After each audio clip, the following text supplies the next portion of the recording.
Hello guys, इस class में हम वायु प्रदूषण के बारे में जानते हैं। वायु प्रदूषण से यूजीसी नेट फर्स्ट पेपर और सेकंड पेपर दोनों में इससे क्वेश्चन बनता है। तो सभी लोग जो है क्लास के अंत तक जरूर बने रहेंगे।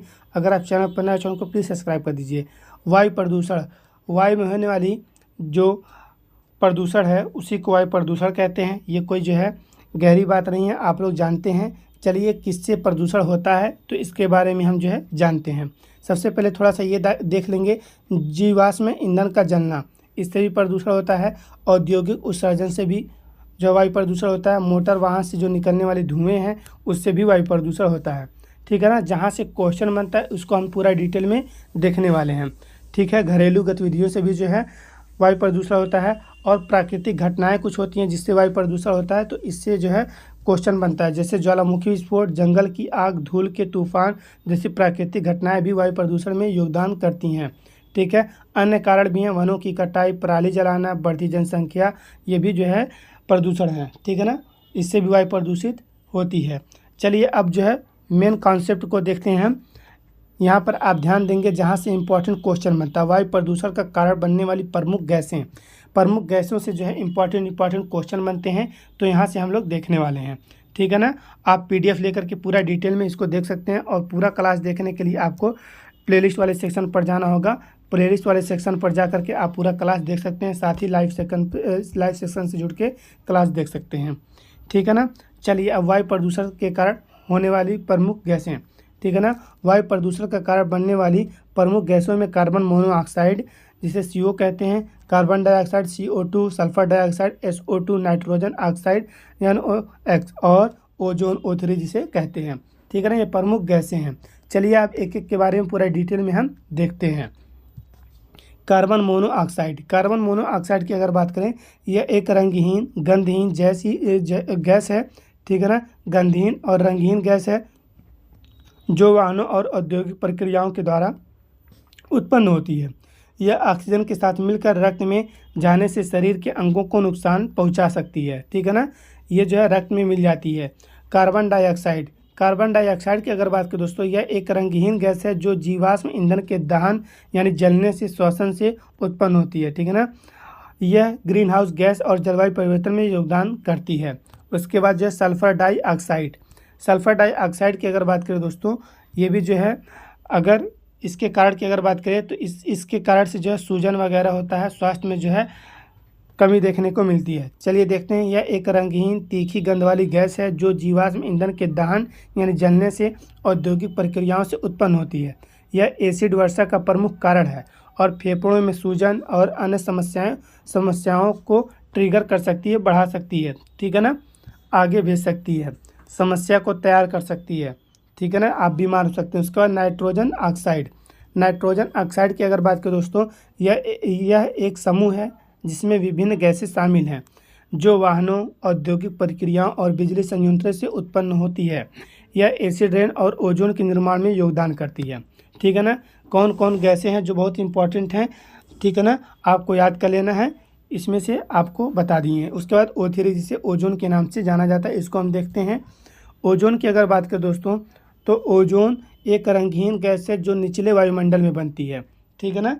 अब कितने स्पेयर हैं आपको बताना है। ठीक है ना। कितने मंडल हैं। विशेष रूप से वाहनों और औद्योगिक प्रक्रियाओं से निकलने वाले प्रदूषकों के कारण यह सांस लेने में मुश्किल है, छाती में दर्द और अन्य स्वास्थ्य समस्याओं को ट्रिगर कर सकता है। इसके अलावा पार्टिकुलर मैटर जिसे PM कहते हैं, PM 2.5, PM 10, ठीक है ना, यह विभिन्न प्रकार के ठोस और तरल कणों का मिश्रण है जो धूल, धुआं, राख, धातु के कण और अन्य पदार्थों से बना होता है। यह सांस लेने में मुश्किल, फेफड़ों के रोग और हृदय रोग को ट्रिगर कर सकता है, बढ़ा सकता है। ठीक है ना। PM 2.5, PM 10 से अक्सर एग्जाम में क्वेश्चन बनता है।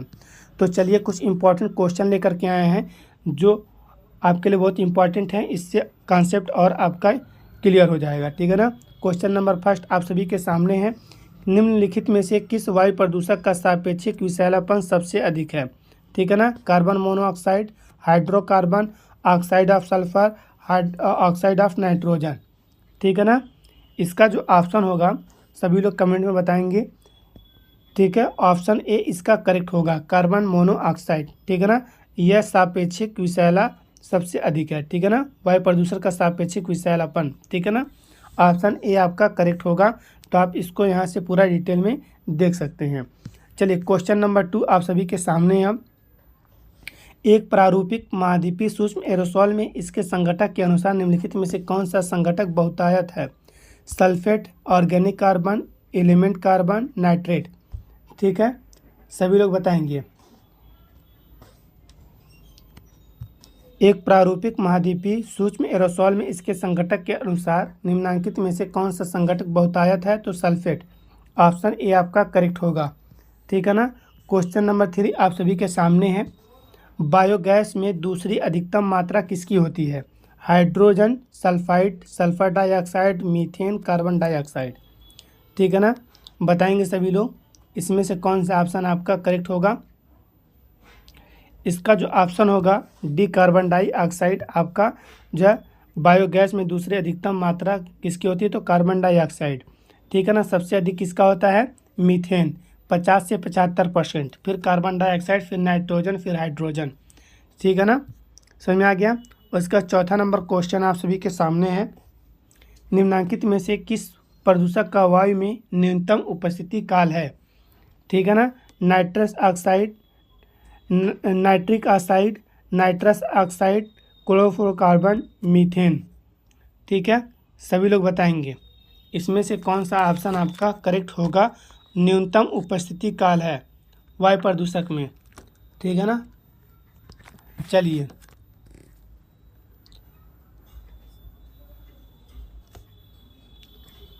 इसकी अगर बात करें तो ऑप्शन डी आपका करेक्ट हो जाएगा। ठीक है ना। चलिए आगे बढ़ें। मीथेन की अवस्थिति काल की अगर बात करें तो 8 से 10 साल होता है। ठीक है ना, समझ में आ गया। वायुमंडल में ये जो है 8 से 10 साल में रिन्यूअल हो जाता है। ठीक है ना। चलिए ये आप देख सकते हैं पूरा डिटेल में, आप इसको पढ़ लेंगे। ठीक है। क्वेश्चन नंबर 5 आप सभी के सामने अब वायु प्रदूषक किनका सम्मिलन है? नाइट्रस ऑक्साइड और नाइट्रोजन डाइऑक्साइड। ए, ये बी है। ठीक है, सी, डी। आप बताएंगे इसमें से कौन सा ऑप्शन आपका करेक्ट होगा। नाइट्रोजन डाइऑक्साइड और नाइट्रस ऑक्साइड, ये ऑप्शन आपका करेक्ट होगा। ठीक है ना, ऑप्शन सी आपका करेक्ट होगा। ठीक है, आगे बढ़ते हैं हम। यहाँ से जो है आप देखेंगे एक इम्पॉर्टेंट क्वेश्चन आप सभी के लिए होमवर्क के रूप में है। ठीक है, होमवर्क ये है जो आपको जो है बताना है पृथ्वी की सतह से ऊपरी विभिन्न वायुमंडलीय परतों की उपस्थिति का सही क्रम क्या है। ठीक है ना, तापमान, समताप मंडल, मध्यम मंडल, क्षोभ मंडल। ठीक है ना। और फिर आपको यहाँ ध्यान देना है, ये भी इम्पॉर्टेंट क्वेश्चन है जो आपको कमेंट में बताना है।